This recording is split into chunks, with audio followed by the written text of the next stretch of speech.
I made a video a few seconds ago, and I'm going to try to make another one. And the reason I'm making this is because I want you guys to know that I want you to know have some facts that I'm putting on the table. And the first fact I want to put on the table is the fact that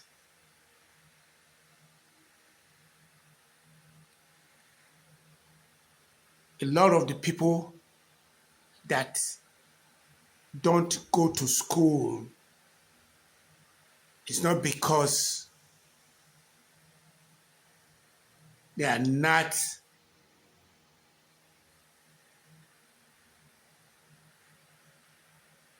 smart. The reason they don't go to school is because they are not motivated enough, or they have a bottleneck like the one I had. And with my bottleneck, which was highly academical, I was not supposed to go to school at all because as a kid, I lost my dad when I was a little 3-year-old, and my short attention span, which started with a hunch in my back, became something that I'm not even sure if he was alive, whether he was going to be able to take on the matter, because of the fact that at that time, 1 out of 4 people in the entire globe had short attention span. As we speak right now, the number has gone exceptionally very, very high because we are now in a short attention span society where the number may have risen to 50-50 right now. And because if you have attention deficit disorder, you think fast, you are always very, very creative, and that's the positive side of it. The negative side of it is that the positive side of it is that you have a head that you don't really have because your brain is helter-skelter. But on the negative side of it is that if you are born into a certain kind of family, you may dodge some bullets. And you may dodge a bullet because your parents may have given you a lot of nurturing. Because as I said in my last video a couple of minutes ago, I said I've read an article that says that when a child is born and there is what you call a little bit of a chaos, the brain hasn't matured. Since it hasn't matured, and if there's a little bit of a chaos, the brain becomes helter-skelter. This is a psychologist that wrote that, and I read that. So it's possible that the hunch in my back, which sat on my nervous system, that I thought may have exacerbated into the attention deficit disorder, may not have been the case. But it may not have been the case because when I was in Nigeria, I was able to flip that attention deficit disorder and flip it to a point where I was on the go. So I was constantly working hard as a kid without a father, and I was sent away to different aunts to go stay with them. And for one reason or the other, when I came back, I worked harder, and I became successful very quickly. And it felt like I got what do you call that? A payoff for being the way I am. And I took that on because I was opposite of what every other kids were doing. I can give you a case in point. There might be some I had the whole house to myself. My dad's house was my house. There was nobody in the house, me and my mother and two of my sisters, and those girls would crawl around and all that. My elder sister was married, and my brother was always constantly in school. So I had a house, me and my mother, and two of my junior sister who I was looking over them and stuff like that. But the point I'm making there is that why I was like that, I was exceptionally hardworking, and I saw positive reinforcement from my hard work, and it didn't pay off in the area where I was living there. But when I got a little bit like a thought, like what you call an adolescence thing, I stepped out, and people started loving me because they don't know who I am inside.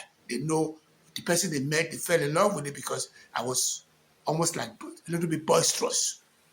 So looking forward now, I became very, very boisterous and became very, very successful in a way. And when I went outside my cocoon, I, I was able to become successful because I was able to find a job that I did not, the kind of job I find was a civil service job. So from that point on, they sent me to school with scholarship. As soon as I finished the school, while I was in the school, I faced the PCC. I went outside old Midwestern state and went to the Western state, which was West. So those people saw me saw me in a different light, and they started thinking that after I drink with the palm wine drinkers club, I started acting out, and they started thinking that I must be God sent. I was a Messiah, stuff like that. And truly, I was a Messiah because they asked me, "You want to be?" Against my personal wish, and I became the president of the student union government because the old one was dissolved. And they made me this. They wanted to make me the chief of the Supreme Commandarium. They made me second in command. Here I am. If you know my history backward, I was already working like 3 jobs as a kid. So there, I had 3 jobs. I was managing the One Drinkers Club. I was managing a cabinet, and I was taking classes. So when I graduated with the same bottleneck again. Almost like I flunked out. I almost flunked out, but I didn't flunk out. But I went from there. I had money that I was stealing, but I did not steal it. Then I got a federal government job where they were stealing, and I was trying to do the same thing that I did when I was in college. It didn't work. So I quickly decided, I said, okay, if I fight these people, I'm going to lose. I know when to say when. I think that's one of the things about me. I'm smart, but I'm smart, and I have 2 things. I have a good head on my shoulder, and I also have a good heart. A lot of smart people have a good head in their shoulder. They don't have a good heart. That's the reason why we have criminality in society. It's like you have a bad head in your shoulder, and you have a good head in your shoulder, but you don't have a heart. And as such, when people come to you to come and tell you, I want you to do this, before you know it, you get radicalized very quickly. You get radicalized, and there are guns coming in from where Gaddafi, after overthrowing of Gaddafi, the guns are in the hands of a lot of those criminals, and that's how Boko Haram got started. They said Boko Haram, which means we don't want you to read book, no book, Boko Haram, no book, stuff like that. So again, I'm back again to square one. I wing myself into America, only to find out that America was worse than Nigeria in terms of the drudgery. I maneuver my way around it, and when instead of them allow them to call me out, I called them out, and I said, forget y'all, and I did what I had to do. I was I'm a better American than Trump. I'm a better American than Trump. I'm a better American than Trump. I fall in the same category of an American like Kamala Harris. Kamala Harris and I have the same fundamentalism. Obama and I have the same fundamentalism. But Obama had something that he had a good head and he also has a good heart, and he combined both of them. That's why he was able to reach what level. I am now just reaching that level, and I'm back to Nigeria now. Now that I'm back to Nigeria, I want to put it to work. So all I'm saying here is that the truth of the matter, I returning to Nigeria with $0 in my pocket, as I'm currently talking to you now. I'm asking you. I don't want to ask people who are carrying me. I don't want to ask my family, my caregivers, to carry extra load. So I want to do so that I can, if they need anything, I'll be able to give it to them. Like, for example, we had either that family group, and we're talking, we're sharing praises to somebody who has his birthday today. And I'm able to see in the thread that a lot of people are scared to say anything about America. I don't have that filter about America. I'm better than Trump. I'm better than American. The Trump of America, I'm better than him. I'm better than Reagan. I'm better than George Bush, America. I'm better than I have the same heart with Biden, America. Biden and I, we are in the same category. I am not Ronald Reagan type of America. These are all daughter heads. They are what you call white supremacists. They are white nationalists. They have whiteness to them. They don't do anything unless they had a fluke dated back to primordial time. And I thought that fluke is what they think is the order of the day, like guns, running guns, religious violence against women, minds over matter, which is money, which is greed, and stuff like that. I'm going to start by saying that what I do need is going to be you guys to give me like, share, comments, subscribe, so that within the shortest time possible, I'll be able to get myself some income coming in, organic income coming in without my caregivers being barged. I want to barge them. So I want that to happen. Then I have 2 books that are in right there that I'm looking at. And those 2 books, I want you guys to buy them because I wrote it for Nigeria. I'm patriotic about Nigeria. Somebody was asking me yesterday, he said, you're wearing the bow tie that you are wearing. Is that the way you dress when you were in America? I said, no. A cousin of mine, Jackpot, and when he was leaving, I literally told him to take all his clothes with him because he's going to need them when he gets abroad.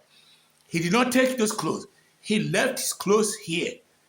And I'm wearing those clothes as a young boy. I said, I did not bring no clothes. I did not bring money. He said, why? I said, because I was patriotic to Nigeria. I believe in Nigeria.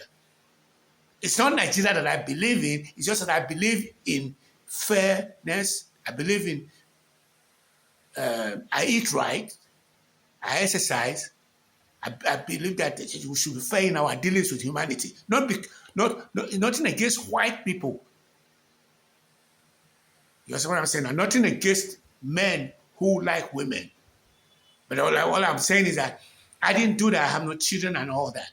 So let me stop there by saying that at Azimi Koko, you'll be able to learn more at that camp. If you want to make money, give me a call at 234-7033-627981. You can send me an email if you want to make it confidential, which is you are DMing me. Direct message me at azimikoko26@gmail.com. We can talk. And remember, to always say to everybody that you meet that 4 years is okay. And what I mean by 4 years is okay is that 4 years is okay. In parentheses, Obi Kwakwaso can turn this country around in 4 years so that the Igbo cannot continue to marginalize the Igbo. And when Kenneth is eating his steak rare in Nollywood, all of a sudden he can open his mouth, says, I'm a lawyer, and this and that, and start talking all this noise. I mean, I'm not against him. I just saw a little bit of that clip about him there, and he's rubbing me the wrong way. That's why I'm saying that. I thank you for your support, Barrows and James. This is Babalawo Odada. I'm adding the Babalawo because that's what they call doctor of letter. Some people say the pastor Odada. Some people say doctor Odada, but I'm using the word Babalawo Odada or Uncle Odada. Thank you.